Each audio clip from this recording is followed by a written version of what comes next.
Hello guys and welcome back to the another very important video session. My name is Vijay Kothekar and today in this session we are going to study about the RNA and structure and types of the RNA. Okay, now you know very well that बेटा कि जो RNA होता है जिसे हम कहते हैं RNA, जिसे हम कहते हैं ribose nucleic acid. Okay, ribose nucleic acid. मैंने आपको पिछले लेक्चर में भी बोला था जो आरएनए रहता है जिसका मॉलिक्यूलर फार्मूला है, राइबोज न्यूक्लिक एसिड का मॉलिक्यूलर फार्मूला है C5H10 and O4.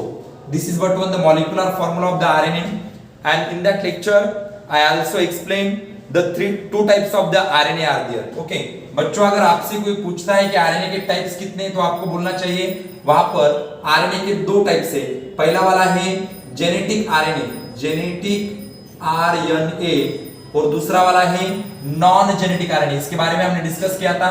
तो आगे हम आज ये डिस्कस करके एक छोटा सा रिवीजन देके हम क्या करेंगे, जो आरएनए के टाइप से उनके स्ट्रक्चर कैसे दिखते हैं इन बारे में आज हम चर्चा करने वाले हैं. ओके, तो जेनेटिक आरएनए और नॉन जेनेटिक आरएनए. ओके, तो मैंने आपको बोला था नॉन जेनेटिक आरएनए. ओके, तो मैंने आपको बोला था कि बेटा जो जेनेटिक आरएनए रहता है ये जेनेटिक आरएनए जेनेटिक मटेरियल बोल के वर्किंग करता है वायरस के अंदर. ओके, आपको पता है इस दुनिया के अंदर बहुत से वायरसेस रहते हैं और उन वायरस के बॉडी के बीच में जेनेटिक मटेरियल डीएनए नहीं रहता. डीएनए भी रह सकता और आरएनए भी रह सकता. एक बात ध्यान में रखो बेटा, वायरस के बॉडी के अंदर जेनेटिक मटेरियल डीएनए भी रह सकता और आरएनए भी रह सकता, लेकिन ऐसा कभी नहीं होता कि उसके बॉडी के अंदर, उसके बोले तो वायरस के बॉडी के अंदर जेनेटिक मटेरियल डीएनए भी है और आरएनए भी है. आइदर डीएनए और RNA is present in the virus as a genetic material. ये बहुत ही सिंपल सी चीज है बेटा, आपको उसको समझना चाहिए. कि मैं फिर से दोहराता हूं, जो वायरस रहता है, वायरस के बॉडी में जेनेटिक मटेरियल क्या रहता है, जेनेटिक मटेरियल एक तो डीएनए रहता है नहीं तो आरएनए रहता है. ऐसा कभी नहीं होता कि वायरस के बॉडी में डीएनए भी है और आरएनए भी है. आपको कंसेप्ट क्लियर हो गई? बोलिए जल्दी से. Yes sir. ओके, तो ये बात है. तो वायरस कौन से हैं देखो, आपको पता है, आपको एक वायरस का नाम पता है जो आपको अभी अभी पता है. ओके, जिसका नाम है कोरोना वायरस. कोरोना वायरस के बॉडी के अंदर भी जो वायरस जो जेनेटिक मटेरियल रहता है वो रहता है सिंगल स्ट्रैंडेड आरएनए बेटा. ओके, आपको दूसरा एक पता है जिसका नाम है एचआईवी नाम का जो वायरस रहता है जो हमें एड्स नाम का डिसीज कॉज करता है. एड्स, हाँ, एड्स का लॉन्ग फॉर्म रहता है acquired immune deficiency syndrome. Okay, acquired immune deficiency syndrome हा आजार आपल्याला होतो एचआयव्ही नावाच्या व्हायरस पासून. ओके, त्याचबरोबर एक व्हायरस आहे तिसऱ्या नंबरचा घेतो या ठिकाणी एक्झाम्पल म्हणून, ज्याचं नाव आहे influenza virus. Influenza virus. Okay, हा जो इन्फ्लुएन्झा व्हायरस आहे ना, या इन्फ्लुएन्झा व्हायरस मध्ये सुद्धा त्या ठिकाणी आपल्याला जो डिसीज कॉज होतो त्या डिसीजचं नाव आहे निमोनिया. लक्षात घ्या. Okay, pneumonia is another name for the disease which is caused by the virus influenza virus. बाद में आपको एक एग्जांपल देता हूं, यहाँ पर राइनो वायरस आपको पता होगा, राइनो वायरस. ओके, हा जो राइनो वायरस असतो ना बाळांनो, या राइनो व्हायरस मुळे आपल्याला कॉमन कोल्ड नावाचा आजार होतो. कॉमन कोल्ड म्हणतो आपल्याला, common cold. Okay, common cold. Okay, आपल्याला जी सर्दी होते ना, हा, आपण म्हणतो एखाद्याला सर्दी झाल्यावर त्याला व्हायरल झाले, बरोबर आहे की नाही? नेमकं व्हायरल झाले म्हणजे नेमकं काय आहे, तर त्याला व्हायरल इन्फेक्शन झालेलं असतं. लक्षात ठेवा. ओके, तर आपण या ठिकाणी असं म्हणू शकतो की ज्या व्यक्तीला कॉमन कोल्ड झालेला असतो, कॉमन कोल्ड म्हणजे सर्दी झालेली असते, अशा व्यक्तीला रायनो व्हायरसचं इन्फेक्शन आहे. मग रायनो व्हायरस मी इथं का घेतोय? कारण आपण आरएनए शिकतोय. कारण व्हायरसमध्ये जेनेटिक मटेरियल एक तर डीएनए असतं किंवा आरएनए असतं.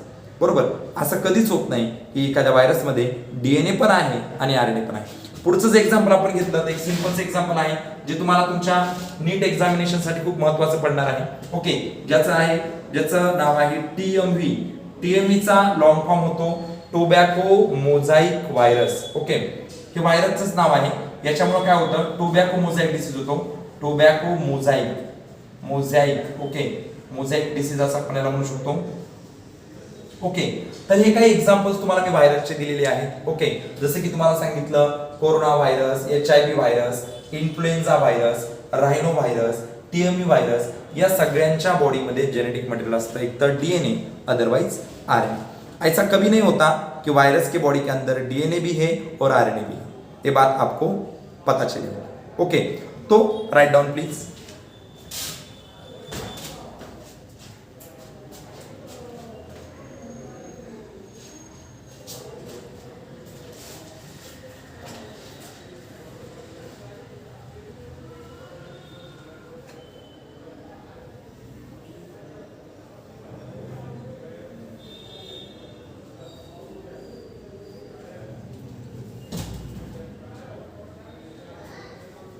तर आता आपण याच्या पुढचा पार्ट घेऊया, नॉन जेनेटिक आरएनए. याला मी रफ करतोय जेणेकरून तुम्हाला कन्फ्युजन होऊ नये.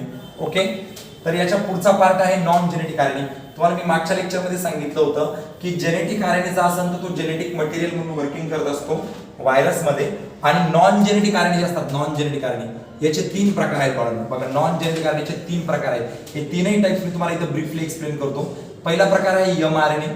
ओके, दुसरा वाला आहे RNA याला आपण म्हणतो, आणि तिसरा वाला आहे tRNA. ओके, सो हे आहेत non genetic types of the RNA, याला विसरायचं नाहीये. ओके, mRNA, rRNA आणि tRNA, these are the 3 types of the non genetic RNA.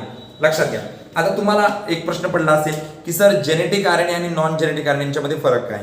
तर लक्षात ठेवा, जेनेटिक आरएनए आणि नॉन जेनेटिक आरएनए यांच्यामध्ये फरक असा आहे, जेनेटिक आरएनए जेनेटिक मटेरियल म्हणून काम करतं व्हायरसमध्ये, आणि नॉन जेनेटिक आरएनए प्रोटीन तयार करतं त्या ऑर्गॅनिझम मध्ये ज्या ऑर्गॅनिझम मध्ये DNA हे जेनेटिक मटेरियल आहे. बरोबर, पॉइंट लक्षात आलाय? यस बेटा. ओके, तर बोलण्याचा प्रयत्न करा, डिस्कस विथ मी. ओके, तर मी परत एकदा लाईन रिपीट करतो. जे नॉन जेनेटिक आरएनए आहेत, आता तुम्हाला सगळ्यांना माहिती आहे नॉन जेनेटिक आरएनए कोणते. नॉन जेनेटिक आरएनए म्हणजे mRNA, rRNA आणि tRNA. हे 3 आरएनए प्रोटीन तयार करतात त्यांच्यामध्ये ज्या ऑर्गॅनिझम मध्ये DNA हे जेनेटिक मटेरियल आहे. बरोबर आहे, हा सगळ्यात महत्त्वाचा मुद्दा आहे. ओके, तर नेमकं काय असतं बेटा, mRNA यालाच म्हटलं जातं मेसेंजर आरएनए. ओके, rRNA ला म्हटलं जातं ribosomal RNA. Okay, ribosomal RNA. Okay, आणि tRNA याला म्हटलं जातं transfer RNA. Okay, transfer RNA असं म्हटलं जातं. आता एक लक्षात घ्या, कधी पण mRNA, rRNA आणि tRNA या प्रत्येकाचं स्ट्रक्चर हे वेगवेगळं आहे. लक्षात ठेवा, mRNA, rRNA आणि tRNA या प्रत्येकाचं स्ट्रक्चर कसं आहे, वेगवेगळं आहे. कसं आहे स्ट्रक्चर आपण बघू. तर या ठिकाणी मी पहिली डायग्रामॅटिक रिप्रेझेंटेशन काढतो mRNA. लक्षात घ्या, mRNA हा स्ट्रेट आणि सिंपल असतो. लक्षात, स्ट्रेट आणि सिंपल, याच्यामध्ये कुठल्याही प्रकारची फोल्डिंग आपल्याला आढळत नाही. हे बघा, या ठिकाणी याचा 3' एंड आहे आणि हा याचा 5' एंड आहे. ओके, सॉरी मी उलट काढले. या ठिकाणी याचा असतो 5' एंड आणि या ठिकाणी असतो याचा 3' एंड. ओके, आता तुम्हाला सगळ्यांना माहिती आहे की 5' एंड काय असतं आणि 3' एंड काय असतो. ज्या ठिकाणी फॉस्फेट ग्रुप ओपन असतो त्या ठिकाणी 5' एंड असतो, आणि ज्या ठिकाणी 3' कार्बन ओपन असतो त्याला आपण 3' एंड असं बोलतो. बरोबर, जे आपण मागच्या लेक्चरमध्ये डीएनएच्या स्ट्रक्चरमध्ये बघितलेलं होतं, जो कार्बन 5 नंबरचा कार्बन ओपन आहे, वरच्या बाजूने जो 5 नंबरचा कार्बन ओपन असतो त्याला आपण 5' एंड असं म्हणतो, आणि 3' एंड कोणाला म्हणायचं, जो कार्बन नंबर 3 ओपन आहे. मग या ठिकाणी लक्षात घ्या, कधी पण जो mRNA असतो, mRNAच्या 5' एंडला एक कोडॉन आहे, याचं नाव आहे AUG. लक्षात घ्या, mRNAच्या 5' एंडला एक कोडॉन असतो, कोडॉन. ओके, A म्हणजे ॲडेनाइन, U म्हणजे युरॅसिल आणि G म्हणजे ग्वानाइन. ओके, आणि जो 3' एंड आहे ना, 3' एंड, या 3' एंडला 3 कोडॉन असतात, UAA, UAG आणि UGA. Okay, uracil adenine, uracil adenine guanine, uracil guanine adenine. Okay, ते 3 एक सोबत नसतात, तर या 3 पैकी एक कोडॉन 3' एंडला असतो. लक्षात घ्या, मी तुम्हाला सांगितलं की हा mRNA आहे, mRNA मध्ये आपल्याला कुठल्याही प्रकारची फोल्डिंग बघायला भेटत नाही, त्याला म्हणतो आपण mRNA. ओके, मग mRNA हा स्ट्रेट आणि सिंपल आहे. तुम्हाला मी सांगितलं की mRNAच्या 5' एंडला काय आहे बेटा, AUG आहे. ओके, mRNAच्या 5' एंडला काय आहे, AUG आहे. ओके, आणि 3' एंडला काय आहे, UAA, UAG आणि UGA. बरोबर, UAA, UAG आणि UGA हे 3 कोडॉन आहेत. या 3 पैकी एकच असतो. ओके, तर मी प्रश्न विचारतो, मला उत्तर द्या. कुणीही उत्तर दिलं तरी चालेल की 3' एंडला कोणते कोडॉन आहेत. चला बोला.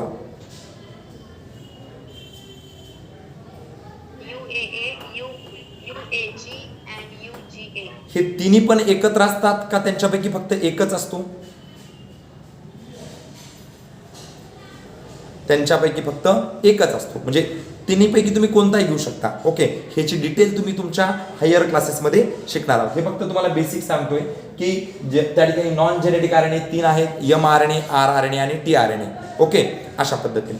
आता हे झालं तुमचं mRNA चं स्ट्रक्चर. ओके, आता आपण डिस्कस करूया rRNA च्या स्ट्रक्चर बद्दल. Okay, then we will discuss about the structure of the what, that is the rRNA. Okay, आता लक्षात घ्या rRNA कशा पद्धतीने आहे बघा. हा जो rRNA असतो ना बाळांनो, rRNA हा या पद्धतीने असतो. ओके, हा rRNA सपोज दॅट हा याचा 5' एंड आहे, हा याचा 3' एंड आहे, आणि हे लूप्स आहेत. लूप, याला लूप म्हणायचं. हे जे असतात ना या ठिकाणी, हे लूप आहेत. Loop, this is the loop of the rRNA, that is called the loop of the rRNA. मग तू म्हणजे सर हे लूप कशासाठी तयार झालेले आहे, तुमचा माझ्याकडे एक प्रश्न असणार की जे लूप आहेत या लूप मध्ये नेमकं काय होतं. तुम्हाला एक चांगल्या पद्धतीत माहिती आहे, जर आपण DNA चा विचार केला, DNA चा, तर DNA मध्ये A ची जोडी T सोबत लागते आणि C ची जोडी G सोबत लागते ट्रिपल बॉन्डला. पण तुम्हाला एक चांगलं माहिती आहे की DNA मध्ये थायमिन असतं आणि RNA मध्ये युरॅसिल असतं. RNA मध्ये काय असतं, युरॅसिल. तर या RNA मध्ये कसं होतं माहिती आहे का, RNA मध्ये लक्षात घ्या, RNA मध्ये कधी पण A ची जोडी U सोबत लागते, म्हणजेच U ची जोडी A सोबत, म्हणजे A pairs with U bye double bond और U pairs with A bye double bond, म्हणजे C ची जोडी कॉन्स्टंट आहे DNA आणि RNA मध्ये, C pairs with G bye triple bond किंवा G pairs with C bye triple bond. मग इथं कॉम्प्लिमेंटरी बेस पेअरिंग मध्ये आपण काय केलं फक्त, मी विचारतो प्रश्न, तुम्हाला याचं उत्तर द्या. आपण DNA मध्ये ॲडेनाइन ची जोडी थायमिन सोबत केली होती. मी परत एकदा सांगतो, DNA मध्ये आपण ॲडेनाइन ची जोडी थायमिन सोबत केली होती, तर RNA मध्ये आपण ॲडेनाइन ची जोडी कशासोबत करतोय? Correct answer, that is the uracil. म्हणजे DNA बद्दल जर विचार केला आपण, DNA बद्दल, तर DNA बद्दल बोलत असताना असं बोलायचं A pairs with A pairs with T और T पेअर्स विथ A. पण RNA बद्दल काय बोलायचंय, A पेअर्स विथ U और U pairs with A. That is the complementary base pairing. हे जे लूप आहेत ना, लूप, या लूप मध्ये जोडी लागते. A ची जोडी लागणार U सोबत, म्हणजेच U ची जोडी लागणार A सोबत, C ची जोडी लागणार G सोबत, म्हणजे G ची जोडी लागणार C सोबत. अशा पद्धतीनं या लूप मध्ये काय होतं, कॉम्प्लिमेंटरी बेस पेअरिंग होताना आपल्याला आढळून येते. तुम्हाला rRNA ची डायग्राम काढायची. ओके, प्लीज डायग्राम काढून घ्या rRNA ची.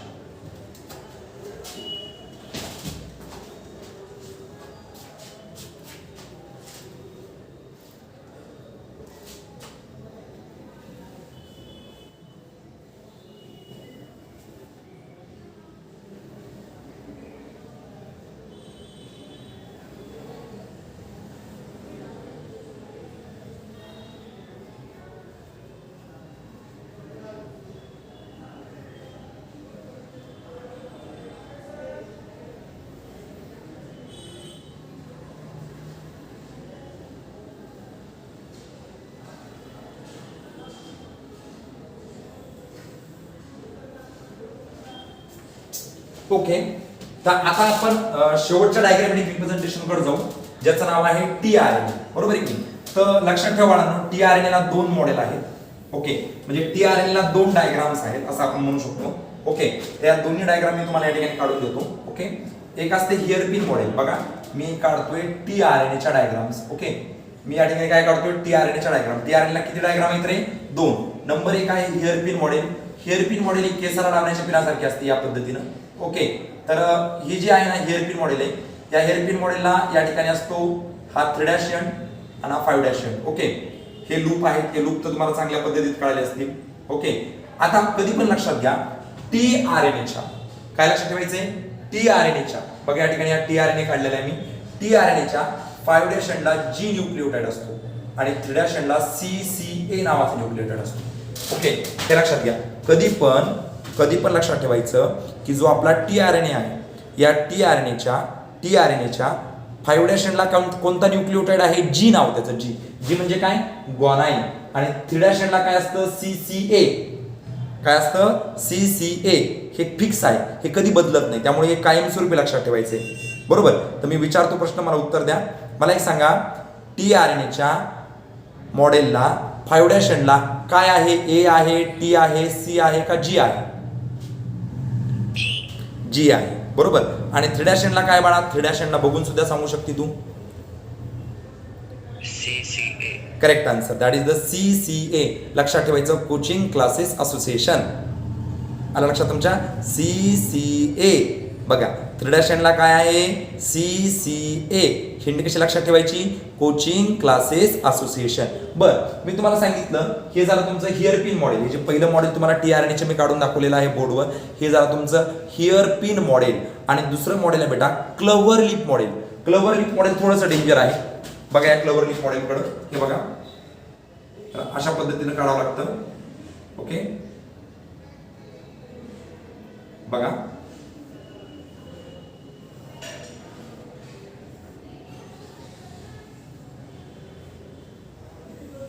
हे बघा अशा पद्धतीने। ओके,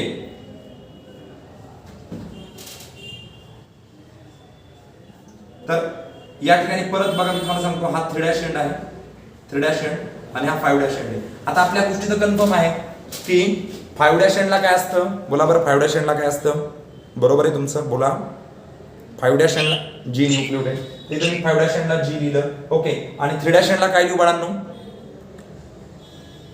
यस बरोबर आहे,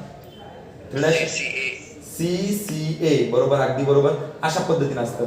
तर हे 5' एंडला G काढलं, CCA काढलं, तर हे झालं तुमचं दुसरं मॉडेल, कुणाचं, tRNAचं।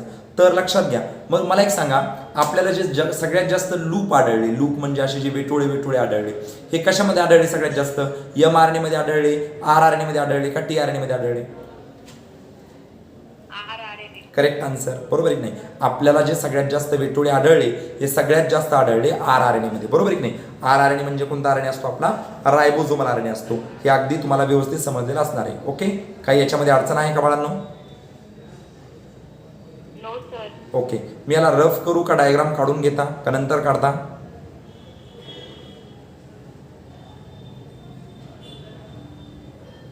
बोला, मी याला रफ करू, डायग्राम आता काढता का नंतर काढता? यस बेटा, काढताय का डायग्राम्स? बोललात तर कळेल ना मला, बोला पटकन सांगा ना, आत्ता काढता की नंतर काढता? डायग्राम रफ करू का मी, म्हणजे मला पुढचं घेण्यासाठी? हेलो गाइस, बोलणार आहे का? यस, जल्दी से बोलिए। मैंने आपको बोर्ड के ऊपर 3 डायग्राम दिए थे आपको, mRNA, अभी फिलहाल में तो tRNA के 2 डायग्राम से, उधर वाली है हेयरपिन मॉडल और इधर वाली है clover leaf model. Okay, I am talking with you. Okay, so आपका रिप्लाई देना बहुत जरूरी है। आदिति, ओके, क्या मैं इसे रफ कर दूं बेटा? बोलिए जल्दी से। ओके ओके, बोला, माझ्याशी सांगितलं तर कळेल ना मला। ओके, चला डायग्राम काढून घ्या पहिले, चला।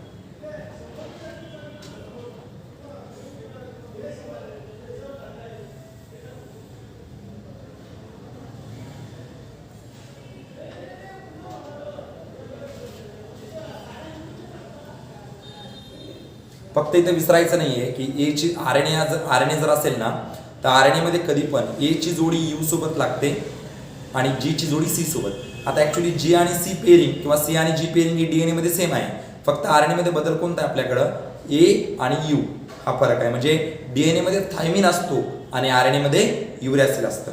हा डिस्टिंग्विश आपल्याकडे या ठिकाणी बघायला मिळतो आपल्याला. हे सगळ्यांनी व्यवस्थित लक्षात ठेवायचं.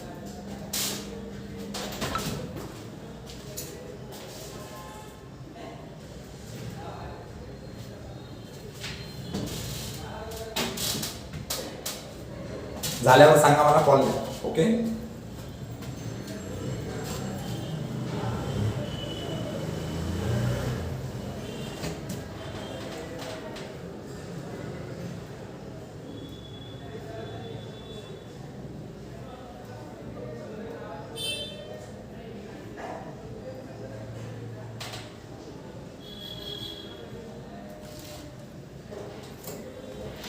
मुझे लगता है शायद आपको हो गया. ओके. यस. ओके चलो ठीक है. तो अभी एक बहुत ही बड़ा रिप्रेजेंटेशन मैं आपको देने वाला हूँ बेटा. ओके. जो आरएनए और डीएनए से कंसर्न है. ओके. उसे ध्यान से करना है, अच्छे से करना है. ओके. और इसे बहुत ध्यान से समझना है बेटा. ओके. जब आप राइट डाउन करके लेते हो तब उसको फिर से एक दो बार आपको रिवीजन देना है, क्योंकि वो आपके बहुत काम की चीज है. आपको जेनेटिक्स पढ़ाएगी वो चीज. ओके. आपको नीट के लिए बहुत ही इंपॉर्टेंट है. अगर आपको डॉक्टर बनना है, ओके, तो ये सारी चीजें आपको रिपीट होने वाली हैं. मैं लूंगा, आप भी घर खुद से उसे किया करें. ओके. सो यहाँ पर देखो एक स्टेटमेंट है ऐसा बेटा, आपको 10th स्टैंडर्ड में भी था ये शायद. ओके. तो डीएनए जो रहता है ना, डीएनए वो एमआरएनए को बनाता है. ध्यान में रखो कभी भी. और बाद में एमआरएनए बनाता है प्रोटीन को. ओके. चलो ठीक है, मैं यहाँ पर लिख के दिया.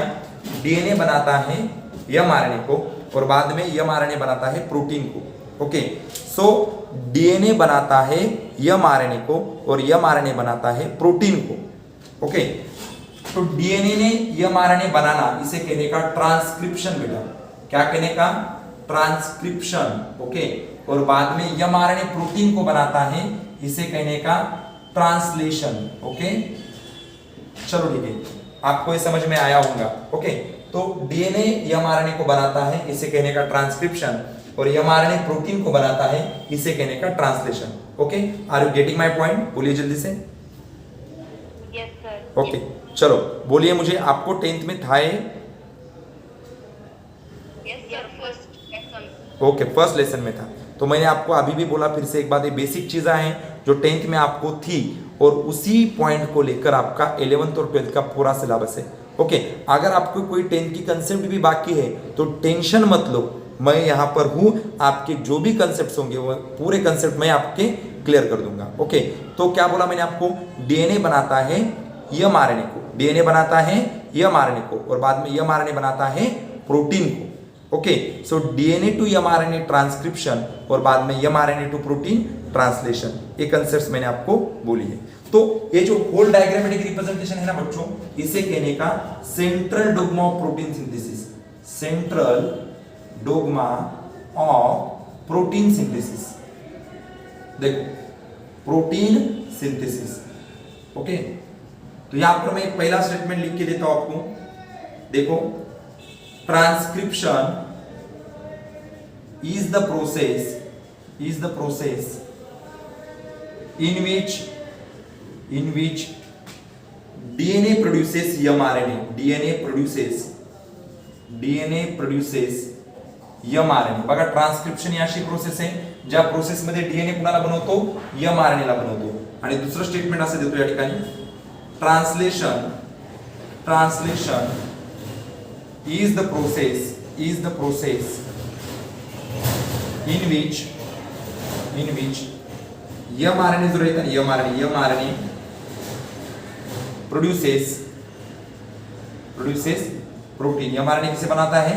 प्रोटीन को. तो इस डायग्रामेटिक रिप्रेजेंटेशन को देख के मैंने आपको ये दो स्टेटमेंट दिए हैं, जो दो स्टेटमेंट आपको बहुत ही इंपॉर्टेंट है. 12th में कुछ लेसन से बेटा, उस लेसन के अंदर आपको ये ट्रांसक्रिप्शन और ट्रांसलेशन फिर से एक बार पढ़ना है, बहुत ही जरूरी. नीट के पॉइंट के हिसाब से सबसे ज्यादा वेटेज नीट में 12th स्टैंडर्ड में इस यहाँ पर जो मैंने आपको बोर्ड के ऊपर दिया है ट्रांसक्रिप्शन और ट्रांसलेशन, इसके ऊपर है. तो बहुत ही ध्यान से करना है. मैं आपको फिर से एक बार बोलता हूँ, डीएनए एमआरएनए को बनाता है, इस चीज को हम कहते हैं ट्रांसक्रिप्शन. और बाद में एमआरएनए प्रोटीन को बनाता है, इस चीज को कहते हैं ट्रांसलेशन. तो ट्रांसक्रिप्शन क्या हुआ? ट्रांसक्रिप्शन एक प्रोसेस है ट्रांसक्रिप्शन इस प्रोसेस में डीएनए किसे बनाता है, एमआरएनए को बनाता है, और ट्रांसलेशन या ऐसी प्रोसेस है जिस प्रोसेस में डीएनए किसे बनाता है, प्रोटीन को बनाता है। Okay, are you getting the point? Clear हो गए पॉइंट बेटा? बोलिए जल्दी से। Yes, sir. Yes, sir. Okay, very good.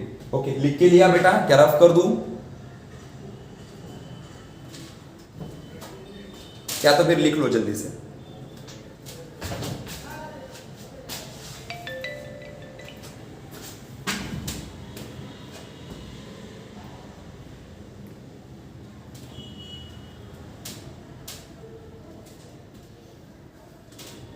क्या आपका होगा बेटा? बोलिए। Yes, sir. चलो ठीक है। तो अभी मैंने अभी यहाँ पर डीएनए और आरएनए को खत्म किया है।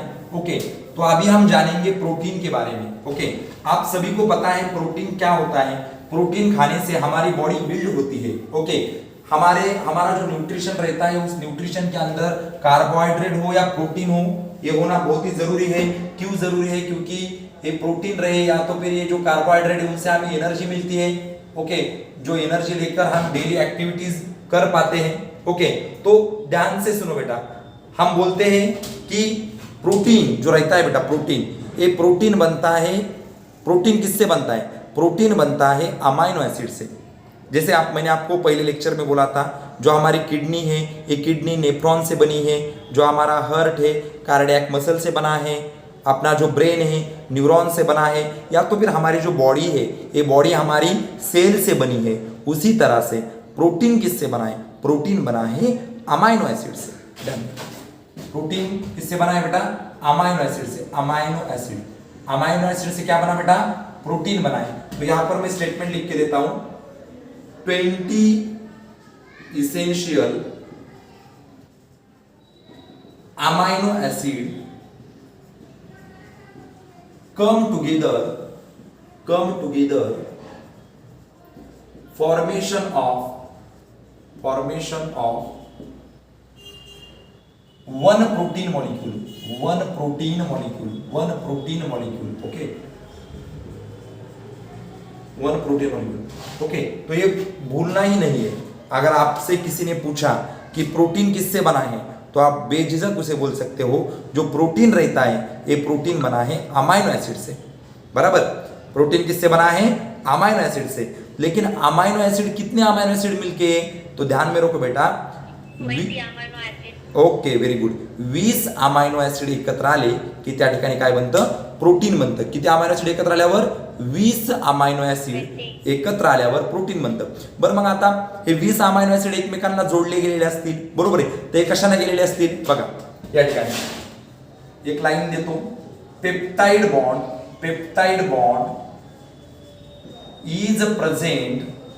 Is present between two amino acid.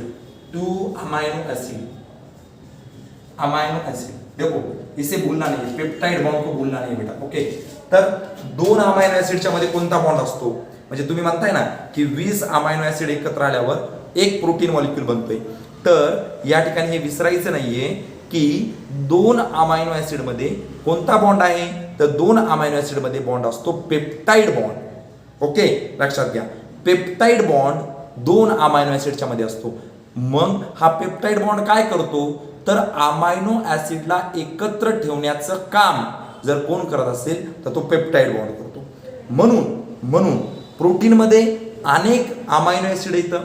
मग या अशा अनेक अमाइनो ऍसिडला जोडण्यासाठी अनेक पेप्टाइड बॉन्ड असतील। बात को समझ रहे हो या नहीं समझ रहे हो? समजतंय? Yes, sir. ओके, तर प्रोटीन मध्ये अनेक पेप्टाइड बॉन्ड आहेत आणि म्हणून लक्षात घ्या, म्हणून प्रोटीनला बोलल्या जातं, protein is also called as polypeptide.